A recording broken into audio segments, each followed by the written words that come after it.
गुरुर्ब्रह्मा गुरुर्विष्णु गुरुर्देव महेश्वर गुरुरेव परं ब्रह्म तस्मै श्री गुरवे नमः।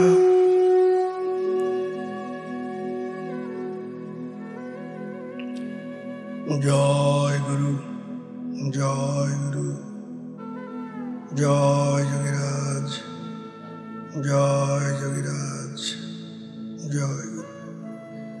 পরম করুণাময় গুরুদেবের নামে শুরু করছি পুরাণ পুরুষ থেকে পাঠ, চতুর্বিংশতি পর্ব। জয় গুরু। বর্তমান না থাকিলে ভূত ও ভবিষ্যৎ নাই, তাই ভূত ও ভবিষ্যৎ বর্তমানের অপেক্ষায় করিতেছেন। বর্তমান ত্যাগ করিলে প্রত্যক্ষ হইতে পারে না। প্রত্যক্ষ কালের অধীন, কাল না থাকিলে প্রত্যক্ষ হইতে পারে না। যখন প্রত্যক্ষ হয় তাহা বর্তমান, অতএব বর্তমানের অভাবে বা কালের অভাবে প্রত্যক্ষ নাই। আবার যখন প্রত্যক্ষ নাই তখন ভূত ভবিষ্যৎ কাল বর্তমান কিছুই নাই। ক্রিয়ার পর অবস্থায় ভূত ভবিষ্যৎ কাল বর্তমান কিছুই নাই, অতএব প্রত্যক্ষও নাই। এই যে ক্রিয়ার পর অবস্থা, তাহা ক্রিয়া সাপেক্ষ। ইহা অগ্নিহোত্রযোগ্য, ইহাই স্তুতি।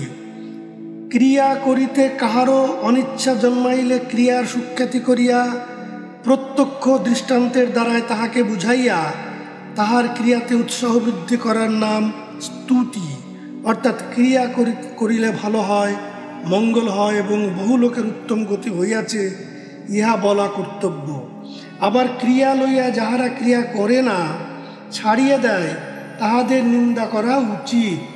এই ক্রিয়া করিলে যে সকল প্রকার হিত হয় তাহাকে পুনঃ পুনঃ বুঝাইয়া দেওয়া উচিত। কোনো ঔষধ প্রয়োগ করিলে রোগের উপশম হয়, তাহা এই রূপেতে লেখা আছে, এবং সেই প্রকার ঔষধ প্রয়োগ করিলে যখন রোগের উপশম হয় দেখা যায়, তখন উহাই প্রামাণিক। তেমনি মনের উপশম বা মনের ত্রাণ করিবার নিমিত্ত যে ক্রিয়া, তাহাও প্রামাণিক। উপযুক্ত সময়ে উপযুক্ত ঔষধ প্রয়োগ না করিলে যেমন রোগের উপশম হয় না, তেমনি উপযুক্ত গুরুর নিকট মনকে ত্রাণ করিবার উপায় না পাওয়ায় মন্ত্র ব্যর্থ হয়। মনের ত্রাণ অবস্থার নামই মন্ত্র। যাহাদের প্রাপ্তি আছে তাহারা আপ্ত, সেই আপ্তেরা পরের দুঃখে আর্দ্র হইয়া ক্রিয়ার উপদেশ দিয়া থাকেন। সম্যক প্রকারে মনকে দান করিলে ক্রিয়ার পর অবস্থা হয়, এই সম্প্রদান। এবং প্রকৃষ্ট রূপে মনকে দান করিতে পারিলে তাহা কখনো ছাড়ে না। অতএব যখন ছাড়ে না, সর্বদাই আটকায়া থাকে, তখন অবশ্যই নিত্য। ক্রিয়ার পর অবস্থায় যে গভীর নেশা, তাহার পর যে অল্প নেশা, তাহাকেই ক্রিয়ার পর অবস্থা বলা হয়। যোগী এই অবস্থায় থাকিয়া সমস্ত কার্য করেন, তাই তিনি সমস্ত কার্য করিয়াও কিছুই করেন না। অবশ্য ক্রিয়া পাইবা মাত্র ক্রিয়ার পর অবস্থা উপলব্ধ হয় না, ইহা দীর্ঘাভ্যাসের সাপেক্ষ। অতএব ক্রিয়া পাওয়াটা ক্রিয়ার পর অবস্থার হেতু নহে, ক্রিয়া করাটাই হেতু। ক্রিয়া করাটা অধ্যাপনা এবং বারংবার করার নাম অভ্যাস। যখনই ক্রিয়া করা হয় তখনই ক্রিয়ার পর অবস্থা অর্থাৎ সমাধি হয়। এই অধ্যাপনা বা অভ্যাসই যে ক্রিয়ার পর অবস্থার হেতু বা কারণ, তাহার প্রতিষেধক নাই। ইন্দ্রিয়ের যে ক্রিয়ার পর অবস্থা অর্থাৎ সমাধি, তাহাতে কোথায় ছিলাম, কি অবস্থা এবং কেমন সুখে ছিলাম, তাহা নির্ণয় করা যায় না। কারণ যে নির্ণয় করিবে সে মন নাই।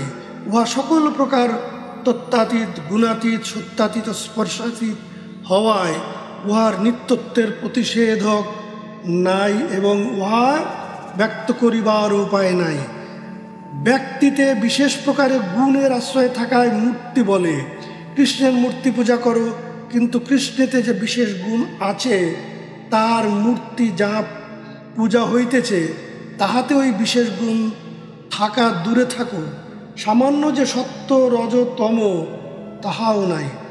বিশেষ গুণ অর্থাৎ অনন্ত গুণ সম্পন্ন যে নারায়ণ উত্তম পুরুষ, যাহার মূর্তি তোমার আমার সকলের মধ্যে আছেন, তাহাকে জানিলেই সত্য নারায়ণ বা মিথ্যা নারায়ণ হয়। আত্মার নিমিত্ত বুদ্ধি নহে, বুদ্ধি বিষয় সকল চঞ্চল মনের হইতেছে, স্থির মনে কিছুই নাই। কারণ ব্রহ্ম সকল কালেরই এক ভাবে আছেন, অপরিবর্তনশীল। মন আত্মা এ সকল কেবল সংজ্ঞাভেদ মাত্র। যখন মন আত্মাতে স্থির আত্মা, আবার যখন তত্ত্বেতে তখন মন। ইন্দ্রিয় সকল মনের অধীন, মন আত্মার অধীন, আত্মা পরমাত্মার অধীন। এক ব্রহ্মই সমস্ত কিছু হইতেছে। পূর্বজন্মের অভ্যাসের অনুবন্ধে হর্ষ হয়, শোক হয়, ক্রোধ ইত্যাদি হইয়া থাকে। পূর্বজন্মে যে সত্যগুণের কার্য করিয়া আসিয়াছে, সে এ জন্মে সত্যগুণের কার্য করিবে এবং পরজন্মেও করিবে।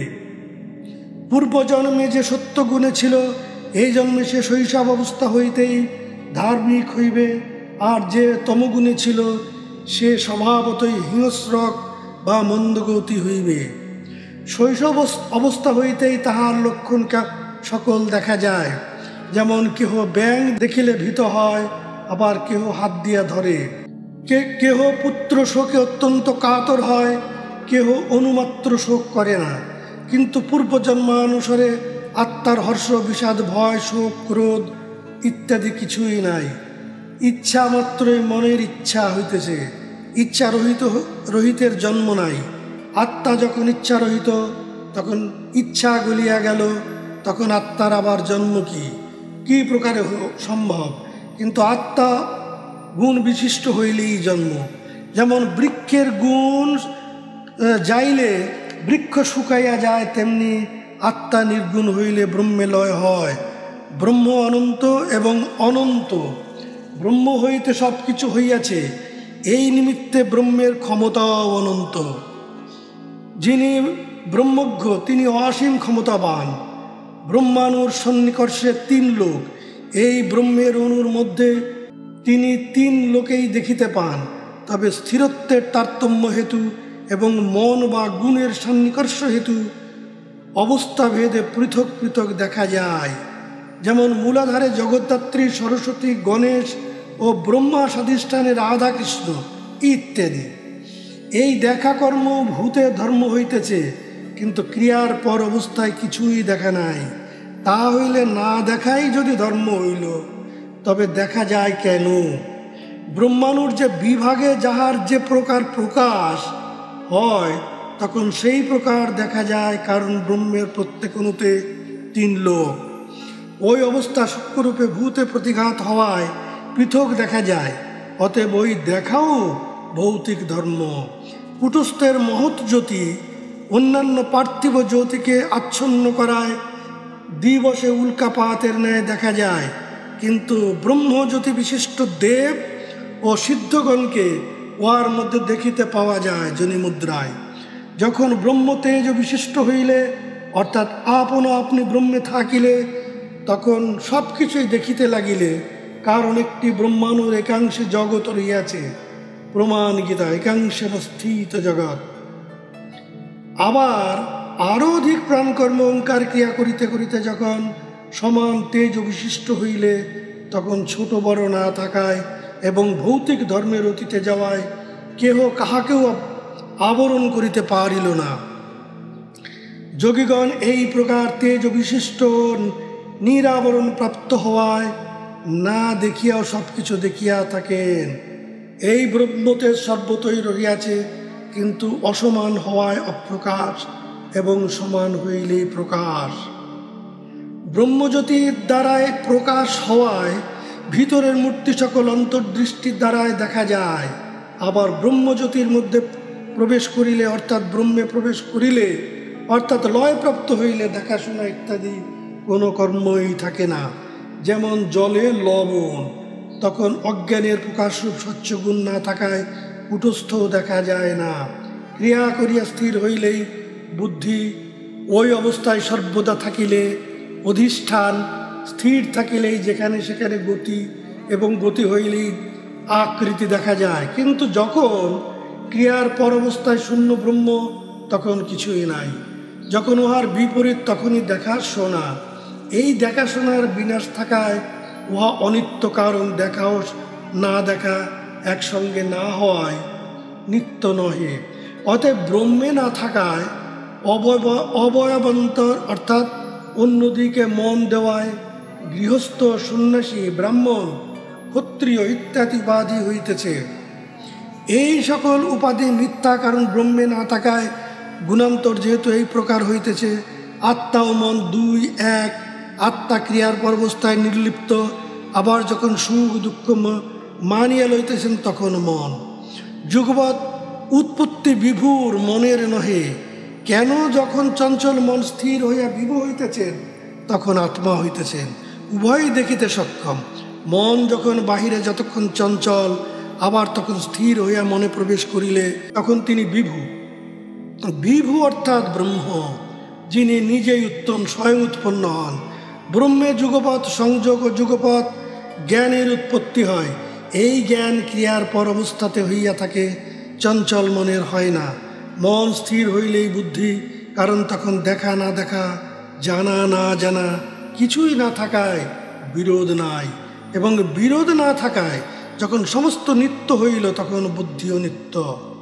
অতএব ক্রিয়ার পর অবস্থা অর্থাৎ ইচ্ছারহিত হওয়াই ব্রহ্মজ্ঞান।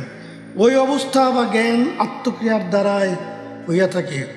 যে সাধনের দ্বারায় জানা যায়, সেই সাধনকে সম্যক প্রকারে করার নামও জ্ঞান। ক্রিয়ার পর অবস্থায় জ্ঞান হয়। ওই অবস্থাকে প্রাপ্ত হওয়ার সাধন ক্রিয়া অর্থাৎ সম্যক প্রকারে ক্রিয়া করিলে, অর্থাৎ উত্তম রূপে ক্রিয়া করিলে জ্ঞান হয় এবং ক্রিয়ার পর অবস্থাকে জানা যায়। এই সম্যক প্রকারে ক্রিয়া করাটা আত্মার, কারণ আত্মা না থাকিলে ক্রিয়া করে কে? আত্মা হইতে সংস্কার হওয়ায় আত্মাতে মন আকর্ষণ হয়, তখন ক্রিয়া করিতে হই ইচ্ছা জাগে এবং ক্রিয়া করিতে করিতে মন আত্মাতে মিশিয়া যায়। এই রূপে আত্মা ও মনের সন্নিকর্ষ হওয়াতে স্মরণ হয়। যেমন আগামীকাল প্রাতে কোথা যাইবার প্রয়োজন আছে মনে হইল, পরদিন প্রাতে পূর্বদিনের কথা স্মরণ হওয়ায় সেই স্থানে গমন করিল। এই রূপ পূর্বজন্মেরও। এই জন্মের আত্মা ও মনের যখন ঐক্য বা সন্নিকর্ষ হইল, তখন পূর্বজন্মের বৃত্তান্ত সকল মনে উদয় হইল এবং তাহা করিল। আত্মার গুণ মন, এই নিমিত্ত দুই এক। এই মন স্থির হয়ে আত্মায় আসিলে ক্রিয়ার পর অবস্থা হয়, তখন আত্মা ও মনের যুগপৎ উৎপত্তি হয় না, কারণ দুই নাই। যেমন দধি দুগ্ধ এক হওয়ায় জানিবার কেহ নাই, কিছু নাই। শরীর ও মন এবং আত্মা সংযোগে জীবন। এই জীবন আত্মা ও মনের সংযোগে কর্মের আশ্রয়ে থাকিয়া অনুভব করিয়া থাকেন। আবার এই জীবনই ক্রিয়া করিয়া ক্রিয়ার পর অবস্থায় অর্থাৎ বিভু অবস্থা লাভ করিতে সক্ষম হয়। মনই বহির জ্ঞানের সংস্কার করে, অর্থাৎ বাহিরের বিষয়ে ইন্দ্রিয়ের দ্বারাই অনুভব করে। ইহাতে কিন্তু আত্মার সংযোগের উৎপত্তি হয় না, কারণ আত্মা নির্লিপ্ত। আত্মা নির্লিপ্ত হয় দেখাশোনা ইত্যাদি মনের। এ সকল শরীর ও মনের বহির্জ্ঞান সংস্কার হইয়া থাকে। শরীর ভোগ আয়তন হওয়ায় সুখ দুঃখ সবই শরীরের মনের দ্বারা হইতেছে। স্মরণ করিলেই যে মনেতে সব সময় দেখা যায় তাহা নহে, আবার যাহা দেখা যায় তাহাও কেবল মনের দ্বারাই নহে। আত্মায় মনের সংযোগ হওয়ায় দেখা যায়। অতএব ব্রহ্মকে জানা মানে মনের নহে। আবরণ দূর হইলে অর্থাৎ নারায় নিবারণ হইলেই জানা যায়। মন আত্মার সহিত সন্নিকর্ষ হওয়াই স্মৃতির হেতু, যাহা পূর্ব সংস্কার বশত হইয়া থাকে।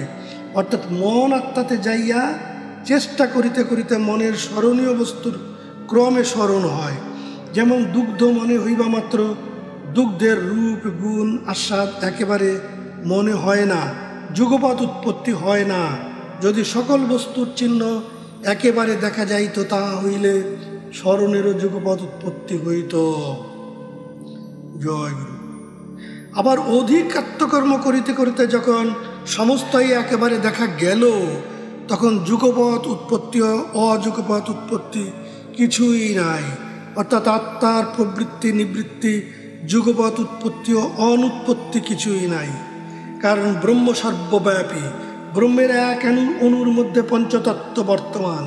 ব্রহ্ম হইতে দূরে থাকার নাম দুঃখ।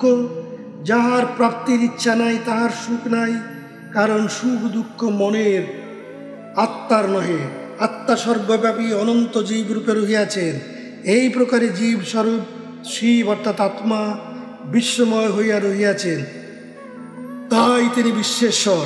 চেতন অচেতন সমস্ত পদার্থই ব্রহ্মশূন্য রূপে রহিয়াছেন। পদার্থ মাত্রই পঞ্চতত্ত্বে গঠিত এবং তত্ত্বমাত্রেই জীব আছেন। নির্জীব পদার্থের জীব সকল যোগীদিগের বোধগম্য। এই নিমিত্ত যোগীরা অর্থাৎ যাহাদের কর্ম শেষ হইয়াছে, যুক্ততম অবস্থা প্রাপ্ত হইয়াছে, ধ্যান করেন না। কারণ তাদের ধ্যান ধ্যাতা ও দেহ সমস্তই এক হইয়া গিয়াছে। তাহারা সর্বত্রই ব্রহ্ম দেখিতেছেন। তাহার কোনো বিষয় ইন্দ্রিয় গোচর না হইলেও জ্ঞানের দ্বারা তাহা জানিবার কোনো বাধাই নাই। মনোযোগ পূর্বক ক্রিয়া করিলেই ক্রিয়া, নতুবা ক্রিয়া নহে। তেমনি মনোযোগ পূর্বক সংসারে থাকিলেই সংসারে থাকা, নচেত সংসারে থাকিয়াও নাই। অর্থাৎ যতক্ষণ মন বা ইচ্ছা বর্তমান ততক্ষণই সংসার, যখন মন বা ইচ্ছা নাই তখন সংসারও নাই। মন বা ইচ্ছা না থাকিলে নিয়ম ও কর্মও নাই, অতএব ধারণা ধ্যান ও সমাধিও নাই। স্মরণীয় বস্তু অনেক সময় সম্বরণ করিতে না পারায় মন ওই স্মরণীয় বস্তুতে প্রবেশ করিতে করিতে যখন মনের মুমূর্ষ অবস্থা হয়, অর্থাৎ মনের উৎসাহহীন অবস্থা হয় বা নিবৃত্তি অবস্থা হয়, যে স্মরণ হয় তার নাম প্রণিধান। আবার যে বস্তু মনে নাই তাহার চিহ্নের চিন্তা, অর্থাৎ সেই বস্তু কেমন, কী গুণসম্পন্ন ইত্যাদি স্মরণের নিমিত্ত সর্বতভাবে মনের আটকায়া থাকার নাম নিবন্ধ। এইরূপ স্মরণীয় বস্তু একবার মনে উদয় হইল, যাহাতে ওই বস্তু উত্তম রূপে মনে থাকে, তাহার জন্য উহাতে বারংবার মন দেওয়ার নাম অভ্যাস। ইহা আত্মার কর্ম হইতেছে। এই জন্য স্মরণের হেতু আত্মা, কারণ আত্মা না থাকিলে কিছুই হইতে পারে না। কিন্তু যখন স্মরণের চিহ্নানুসন্ধান করিতে হইতেছে, তখন স্মরণের সর্বদা বিদ্যমানতার অভাব হইতেছে। আবার বিনা চিহ্নে স্মরণ হয় না, কারণ স্মরণের আশ্রয় চিহ্ন হইতেছে। স্মরণীয় বস্তু বা তাহার চিহ্ন না থাকিলে চিন্তা হইতেই পারে না। এই প্রকারে একবার স্মরণকে নিত্য আবার অনিত্য বলায় আত্মাকেও নিত্য অনিত্য বলা হইল। কিন্তু তাহা নহে, কারণ বুদ্ধি ও পরাবুদ্ধি দ্বারা আত্মা পরমাত্মাতে লীন হইয়া স্থির আছেন। উহার স্মরণে দুই বস্তুর অবস্থিতি, অতএব স্মরণ বুদ্ধি দ্বারা হইতেছে। এই জন্য বুদ্ধি স্মরণের হেতু হইতেছে। কিন্তু ক্রিয়ার পর অবস্থায় স্মরণ বুদ্ধি কিছুই নাই। আবার যখন ক্রিয়ার পর অবস্থাতে প্রত্যাবর্তন করিল, তখন মন ওই ক্রিয়ার পর অবস্থাকে স্মরণ করিতে লাগিল। এই নিমিত্ত স্মরণে দুই হইল। জয় গুরু। পূর্বকৃত ফলের অনুবন্ধনই এই শরীর উৎপত্তির কারণ। এই শরীরে প্রারম্ভই পূর্ব শরীরের প্রবৃত্তিগুলি দেখিতে পাওয়া যায়। যেমন সন্তান ভূমিষ্ঠ হইব মাত্র কাঁদে, তাকায় ইত্যাদি। এবং ওই পূর্বকৃত কর্মের ফলে ইহজন্মে ধর্ম হইয়া থাকে। আর ওই সকল ভোগের নিমিত্ত আত্মা এই শরীর অবস্থান করিয়া থাকেন। কিন্তু স্বতন্ত্র ব্রহ্ম যেমন নির্লিপ্ত তেমনই থাকেন। কেবল কর্মফলে ভোগের নিমিত্ত ভূত আকারে আত্মা এই শরীরে অধিষ্ঠান করিয়া রহিয়াছেন, যাকে লোকে আমি বলে মনে করে। পূর্বজন্মের কর্ম সকল আত্মায় বিশেষরূপে আটকাইয়া থাকায় ওই অনাবশ্যক ভোগ হইয়া থাকে। কিন্তু ক্রিয়ার পর অবস্থায় যখন কর্মের ক্ষয় দেখা যাইতেছে, তখন কর্মের নিমিত্ত শরীরের উৎপত্তি কেমন করিয়া সম্ভব? কর্ম নিমিত্ত আত্মার সহিত শরীরের উৎপত্তি ও সুখ দুঃখ। কিন্তু কর্ম ক্ষয় হইলে আত্মা না থাকায় দেহ থাকে না, তখন আত্মা ব্রহ্মে লীন হইয়া যায়। কর্ম ক্ষয় হইলেই বৈরাগ্য হয়, এবং বৈরাগ্য হইলেই আসক্তিপূর্বক কান ও বাক্যের সহিত কর্ম আর হয় না। এইরূপে কর্মক্ষয় হওয়ায় পুরুষ নিষ্কর্ম হয়। এই নিষ্কর্ম অবস্থায় কর্মের হেতু না থাকায় পুনরায় শরীরের উৎপত্তি হয় না। তখন ওই অকর্ম অবস্থায় হেতু হয়। উত্তম পুরুষের গুণ কুটস্থ, কুটস্থের গুণ আত্মা, আত্মার গুণ মন এবং মনের গুণ ইন্দ্রিয়াদি। এই ইন্দ্রিয় সকলের দ্বারাই সমস্ত ভূতের কার্য হইয়া থাকে এবং কর্মের অতীত অবস্থায় অর্থাৎ ক্রিয়ার পর অবস্থায় সকলেরই ব্রহ্মে লয় হয়। তাই তখন আর দেহ থাকে না, অর্থাৎ দেহবোধ থাকে না। তখন শরীর ও দর্শন উভয়ই নাই। পুনরায় ক্রিয়ার পর অবস্থায় ক্রমে ক্রমে দেহবোধ জাগিয়া উঠে। অতএব যাহার যেমন ক্রিয়া তাহার সেই প্রকার দেখাশোনা শেষে লয়, অর্থাৎ যে যেমন উত্তম ক্রিয়া করিবে তাহার তেমনি দেখাশোনাও শেষে লয় প্রাপ্তি হইবে। জয় গুরু। ক্রিয়ার পর অবস্থায় থাকিয়া অনাসক্ত হইয়া সমস্ত কর্ম করিতে পারা যায়, কারণ তখন পঞ্চভূতে মন না থাকায় কোনো কর্মের অপেক্ষা থাকে না। তখন ইন্দ্রিয় সকল মনে, মন আত্মায় এবং আত্মা ব্রহ্মে মিলিয়া যায়। আবার যখন ব্রহ্ম আত্মায়, আত্মা মনে, মন ইন্দ্রিয়ে এবং ইন্দ্রিয় পঞ্চতত্ত্বে মিলিতেছে, তখন দেহবোধ সহ বিভিন্ন সকল জাগিয়া উঠিতেছে। অর্থাৎ এই ব্রহ্ম কখনো ক্রিয়ার পর অবস্থায়, আবার কখনো পঞ্চতত্ত্বে শরীরে থাকিতেছেন। ইহাই জীবন, অর্থাৎ ইন্দ্রিয় মন ও তাহার মিলনই জীবন, এবং তাহার বিপরীত অদৃশ্য যে ক্রিয়ার পর অবস্থা তাহাই ব্রহ্ম। অতএব ক্রিয়া না করিলে যখন ওই অবস্থার অর্থাৎ ক্রিয়ার পর অবস্থার উৎপত্তি হয় না, যাহা একমাত্র কাম্য, তখন সকলেরই ক্রিয়া করা কর্তব্য। যে ব্যক্তি নিশ্চিত রূপে সর্বদাই ক্রিয়া সাধনে রত রহিয়াছেন, আর যে বুদ্ধি সর্বদাই ব্রহ্ম রহিয়াছে, সে ব্রহ্মকে প্রাপ্ত হইতেছে, ইহার অন্যতা হয় না। আবার যে ব্যক্তি ক্রিয়া পায়াও ক্রিয়া করার কষ্টকর বিবেচনা করিয়া ছাড়িয়া দেয়, সে সাধন ত্যাগ নিমিত্ত মহাদুঃখে থাকে। ক্রিয়া না করিলেই দুঃখ এবং ক্রিয়া করিলেই সুখ হয়, ইহা নিশ্চিত। বুদ্ধি ও পরাবুদ্ধিকে সম্যক প্রকারে জানিলেই মুখ্য, ইহা অগম্য। মহর্ষিগণ উপদেশ দ্বারায় অর্থাৎ কুটস্থ দ্বারায় স্থির করিয়াছেন যে যে সকল ব্যক্তি অন্যদিকে মন দিয়া রহিয়াছে এবং পঞ্চতত্ত্বে মন রহিয়াছে, তাদের মিথ্যা দৃষ্টি অর্থাৎ ক্রিয়ার পর অবস্থায় না থাকায় শরীরের সৃষ্টি ও সুখ দুঃখ ভোগ করিতেছে। কোনো কিছু দেখার নামই প্রবৃত্তি। এই যে কৃষ্ণকে দেখিতেছ, তাহাও প্রবৃত্তি, এবং না দেখাই নিবৃত্তি। যা চলে তাই সংসার, এই চলাটি চলিয়া আসিতেছে, এই নিমিত্ত অনাদি। সেই চলার দিকে প্রবৃত্তি যাওয়ায় উহাকে সত্য বলিয়া মনে হয়। এই মিথ্যাকে তত্ত্বজ্ঞানের দ্বারাই অর্থাৎ ক্রিয়া করিয়া ক্রিয়ার পর অবস্থায় থাকায় অর্থাৎ আর চলা না থাকায় নিবৃত্তি। অতএব ক্রিয়ার পর অবস্থায় আটকায়া থাকিলেই থাকাকেই ধর্ম বলে, এবং এই আটকায়া থাকায় নিবৃত্তি, এবং এই নিমিত্ত কোনো দোষ নাই। কিন্তু আটকায়া না থাকিলেই যে প্রবৃত্তি, তাহাই দোষ।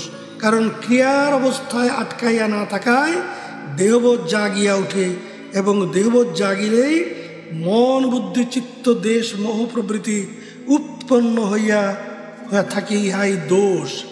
ক্রিয়ার পর অবস্থায় আটকায় থাকায় এক ভাব অর্থাৎ ব্রহ্মভাব, যিনি ওই অবস্থায় সর্বদা থাকেন, তাহার এই শ্রেষ্ঠ প্রাজ্ঞ। কারণ ওই অবস্থায় উপরোক্ত রাগ দেশ মোহ ইত্যাদি সব এক হয়ে যায়। এই জন্য ক্রিয়ার পর অবস্থা সবের নাশক হইতেছে। ক্রিয়ার পর অবস্থায় আত্মাতে থাকায় মোহ ইত্যাদির নিবৃত্তি হয়, সব কিছুরই অনুৎপত্তি। তখন এক ভাবোৎপত্তি হওয়ায় অন্যদিকে মন যায় না, অতএব অন্যদিকে মন না যাওয়ায় আর জন্ম হয় না। জন্ম অর্থাৎ অন্যদিকে মন দিয়ে যাতে স্থিতি, ওই স্থিতি অর্থাৎ এই জন্মে পঞ্চতত্ত্বে প্রকৃষ্ট রূপে লাগিয়ে থাকাই নিবৃত্তি। এই প্রবৃত্তিতে থাকাই ক্লেশ। ক্রিয়ার পর অবস্থা অব্যক্ত, ওই অব্যক্ত হইতে ক্রিয়ার পর অবস্থায় সমস্ত ব্যক্ত হইতেছে। দেখার দ্বারায় দেখা যায় না, অর্থাৎ ব্রহ্মের দ্বারায় সমস্ত দেখা যাইতেছে, কিন্তু সেই ব্রহ্ম থাকিলেই কিছুই দেখা যায় না। যেমন মূর্তির দ্বারায় মূর্তি দেখা যায় না, যে মূর্তি দেখিতেছে সে মূর্তি যদি নিজে হইল তবে দেখিবে কে? ক্রিয়া করার পূর্বে অসৎ, তাহার পর ক্রিয়া করিয়া সৎ, অর্থাৎ কুটস্থ দেখা। ফলাকাঙ্ক্ষা রহিত কর্ম করিয়া অর্থাৎ প্রাণ কর্ম করিয়া ক্রিয়ার পর অবস্থায় যাহা কিছু হয় তাহা হইয়াও না হওয়ার মধ্যে। কর্মফল সকল স্বভাব দ্বারাই হইতেছে, ঈশ্বর হেতু নহেন। উত্তম পুরুষের ফল আকাঙ্ক্ষার সহিত কোনো কর্ম নাই। আত্মা গুণ বিশিষ্ট অর্থাৎ সত্য রজতম হইয়া শরীরে থাকায় মিথ্যা আমি সমস্ত ভোগ করিতেছে। আর ঈশ্বর ভিতর ভিতর নির্লিপ্ত রহিয়াছেন, যেমন আত্মার পর পরমাত্মা কুটস্থ ব্রহ্ম। ক্রিয়ার পর অবস্থায় প্রাপ্ত হওয়ার নাম ঈশ্বরত্ব। আত্মা ও ঈশ্বর এক, কেবল গুণভেদ মাত্র। আত্মা ছাড়া অন্য দিকে মন দেওয়ার নাম অধর্ম, ক্রিয়া করাই ধর্ম, এবং ক্রিয়া করিয়া ঈশ্বরকে জানার নাম জ্ঞান। ক্রিয়া করিয়া নেশা বৃদ্ধি করার নাম ধর্ম সঞ্চয়। এই প্রকারে ক্রিয়া করিয়া এক হইয়া গেলেই সমাধি অর্থাৎ নানা রূপে ব্রহ্মেতে থাকা, তখন সর্বং ব্রহ্মময় জগৎ হইয়া যায়, আর দুই নাই। যেখানে দুই সেখানে ঈশ্বর নাই। অতএব ঈশ্বর প্রত্যক্ষ, অনুমান ও আগমাতীত। প্রত্যক্ষ অর্থাৎ চক্ষে দেখা, দুই না থাকিলে কে কাহাকে দেখিবে? যাহা মনে করা তাহাই অনুমান, সেখানেই দুই। যাহা হঠাৎ উপস্থিত হয় তাহাই আগম, উহাতেও দুই বর্তমান। যেখানে দুই সেখানে ঈশ্বর নাই। এই নিমিত্ত ঈশ্বর প্রত্যক্ষ, অনুমান ও আগমাতীত। ঈশ্বরকে সাধন করা যায় কিন্তু উপসাধন করা যায় না, কারণ পৃথিবীর অণুর বল অপেক্ষা ব্রহ্মের বল লক্ষ গুণ অধিক। 1,00,000 ব্রহ্মাণুতে একটি মৃত্তিকার অণু, 10,000 ব্রহ্মাণুতে একটি জলের অণু। এই জন্য মৃত্তিকা হইতে জলের বল অধিক। 1,000 ব্রহ্মাণুতে একটি তেজের অণু, 100 ব্রহ্মাণুতে একটি বায়ুর অণু, এবং 10 ব্রহ্মাণুতে একটি শূন্যের অণু। এই নিমিত্ত জল অপেক্ষা তেজ, তেজ অপেক্ষা বায়ু, এবং বায়ু অপেক্ষা শূন্যের বল অধিক। সেই লক্ষ ব্রহ্মাণু যখন একটির মধ্যে আসিল, তখন একটির মধ্যে লক্ষ গুণ শক্তি হইল। যোগীগণ এই প্রকারে ব্রহ্মাণুর মধ্যে থাকায় তাহাদের পঞ্চতত্ত্বের ও কালের উপর আধিপত্য হয় এবং সর্বশক্তিমান হন। তিনি তখন ব্রহ্মে বিচরণ করিয়া ব্রাহ্মণ হন। ব্রাহ্মণ কুলে জন্মাইলে ব্রাহ্মণ হইবেন তাহা নহে। যদিও সব কিছু ব্রহ্ম হইতেছে, উৎপন্ন হইতেছে, এই নিমিত্ত সকলে ব্রাহ্মণ বলা চলে, কিন্তু ব্রহ্মে না থাকিয়া শরীর রূপে গৃহে থাকায় সে গৃহস্থ। যেমন গরম বস্তুতে যে প্রকার মিথ্যা অগ্নি, ব্রাহ্মণ কুলে জন্মেও সেই প্রকার সকলেই মিথ্যা ব্রাহ্মণ। পূর্বজন্মের কর্মফল অনুসারে মাতৃগর্ভ হইতে যখন ভূমিষ্ঠ হইল, তখন সকলে গৃহস্থ কারণই সময় আত্মা প্রকৃষ্ট রূপে শরীর রূপ গৃহেতে আসিলেন। আবার ক্রিয়া করিতে করিতে যখন দেহবোধ চলিয়া গেল, তখন শরীর রূপ গৃহ না থাকায় ব্রাহ্মণ, তখন আর পুনর্বার শরীর ধারণ হয় না। যাহার সুকৃতি আছে তিনি ক্রিয়া পাইয়া এবং ক্রিয়া করিয়া সমস্ত বস্তুতে ব্রহ্ম দেখেন, তাহাকেই ঋষি বলা হয়। ঋষি অর্থাৎ যিনি সর্বদা কুটস্থে আছেন, যিনি ব্রহ্মকে জানেন না, তাহাকে কে কোথায় ঋষি বলিয়া থাকে। এই প্রকারে ঋষি কুটস্থকে দেখিবার জন্য উপদেশ দিয়া থাকেন, অন্ধকে নাচ দেখাবার জন্য কে কখন কোথায় নাচিয়া থাকে। সেই প্রকার যাহাদের সুকৃতি, প্রবৃত্তি ও শক্তি নাই, তাহাকে কে উপদেশ দিয়া থাকে। ক্রিয়ার পর অবস্থায় নিমিত্ত উপদেশ প্রয়োজন। মন্ত্র অর্থাৎ যে মনকে ত্রাণ করে, অর্থাৎ যার দ্বারা চঞ্চল মন স্থির হয়, তাহাই ক্রিয়া। স্থির হইলেই ত্রাণ, আর স্থির হইয়া যে স্থিরত্বে থাকে তাহাকেই ব্রাহ্মণ বলে। এই কর্মকেই কর্ম বলে। যিনি এই কর্মকে কর্ম বলেন, তাহার পত্নী না থাকায় তিনি গৃহস্থ নহেন, অর্থাৎ পত্নী স্বরূপা প্রকৃতিতে না থাকায়, অর্থাৎ শ্বাস প্রশ্বাসের গতি না থাকায় তিনি আর গৃহস্থ নহেন। তাই গৃহস্থের নাম জায়মান। অর্থাৎ যে জন্মিতেছে এরূপ চলমান। এই গৃহস্থই ক্রিয়া করিয়া ক্রিয়ার পর অবস্থায় কুটস্থ থাকিলেই ঋষি হন।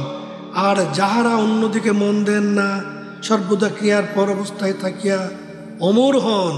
আবার অমর হইব তাহাও মনে হয় না। গুহার অর্থাৎ ব্রহ্মজনিতে থাকিতে থাকিতে সব কিছু ত্যাগ হওয়ায় আমি সেই পুরুষ, এইরূপ অনুভব হওয়ায় সর্বং ব্রহ্মময় জগৎ হয় এবং ইহার পরে আর কিছুই নাই বুঝিতে পারেন তিনি মনীষী।